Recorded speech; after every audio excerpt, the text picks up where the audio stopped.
দইটা কেমন বসেছে আপনাদেরকে কেটে দেখাচ্ছি। দেখুন বন্ধুরা কতটা সুন্দর হয়েছে। বন্ধুরা সবাই কেমন আছো? সম্পা রান্নাঘরে সবাইকে স্বাগত। আজকে আমি পাকা আমের মিষ্টি দই বানিয়েছি। কিভাবে বানিয়েছি সেটা আপনাদেরকে দেখাবো। পুরো ভিডিওটা দেখার অনুরোধ রইল। যে সকল বন্ধুরা আমার চ্যানেলে নতুন ভিডিও দেখছেন অবশ্যই সাবস্ক্রাইব করে আমার পাশে থাকবে। আমি এই যে পাকা আমের দই বসাবো, তার জন্য 500 গ্রাম দুধ নিয়েছি। দুধটাকে ছেঁকে গরম করে নেব।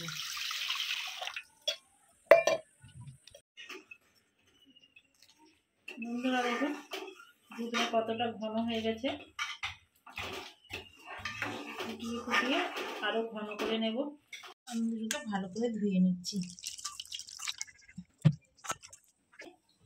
এবার আমটাকে কেটে নেব।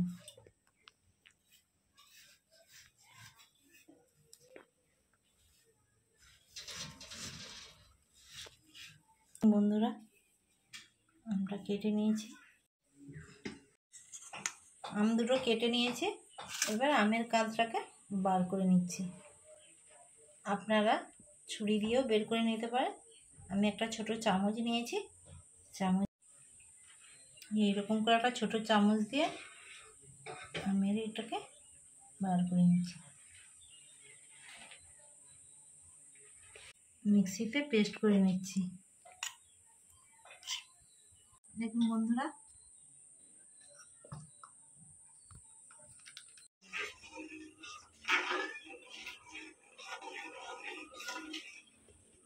দেখুন আমি দুধটাকে ফুটিয়ে ফুটিয়ে অনেকটাই ঘন করে নিয়ে চলে এসেছি।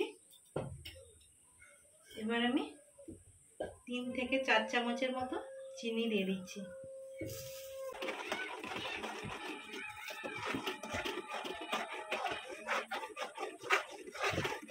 টক দইটা জল ঝারিয়ে রেখেছিলাম দিয়ে দিচ্ছি।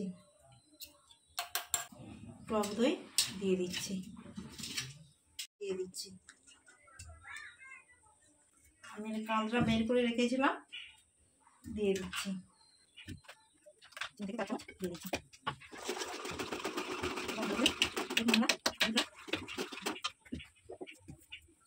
দেখুন বন্ধুরা ভাঁড়েতে আমি মিষ্টি দই ভালো করে গুলিয়ে নিয়েছি। এই ভাঁড়েতে দইটা বসিয়ে দিই। 2টো ছোট এলাচ গুঁড়ো করে দিয়ে দিচ্ছি।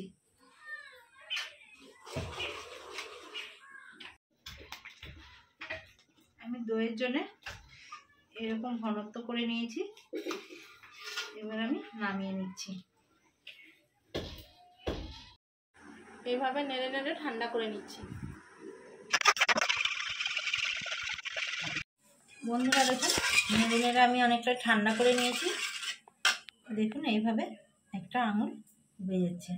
খুব ঠান্ডাও হয়নি আর খুব গরমও হয়নি। যেন আঙুলটা গরম থাকে সেই রকম দিয়ে দেবেন। আপনারা একটু হালকা গরম থাকতে থাকতে দিয়ে দেবেন। এবার আমি ভাঁড়ের মধ্যে দিয়ে দিচ্ছি।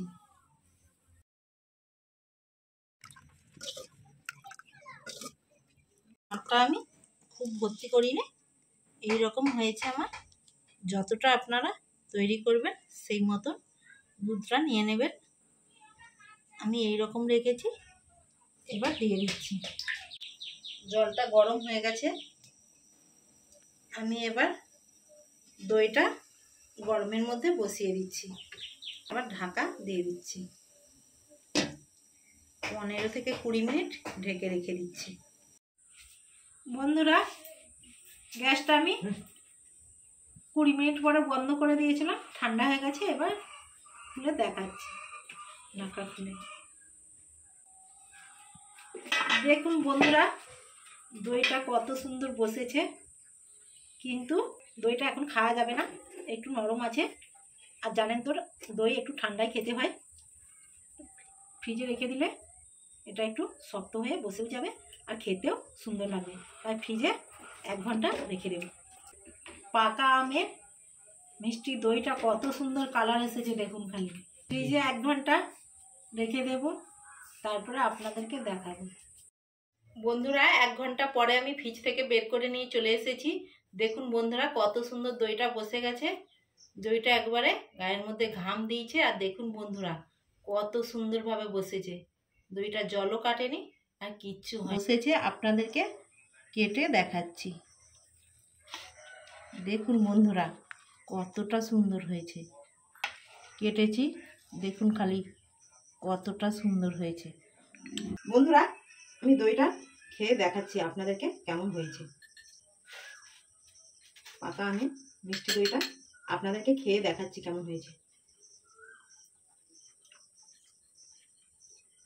বন্ধুরা খেতে খুব সুন্দর হয়েছে এবং একটু ঠান্ডা ঠান্ডা, খেতে অসাধারণ লেগেছে আর গালে দিলেই মিলিয়ে যাচ্ছে।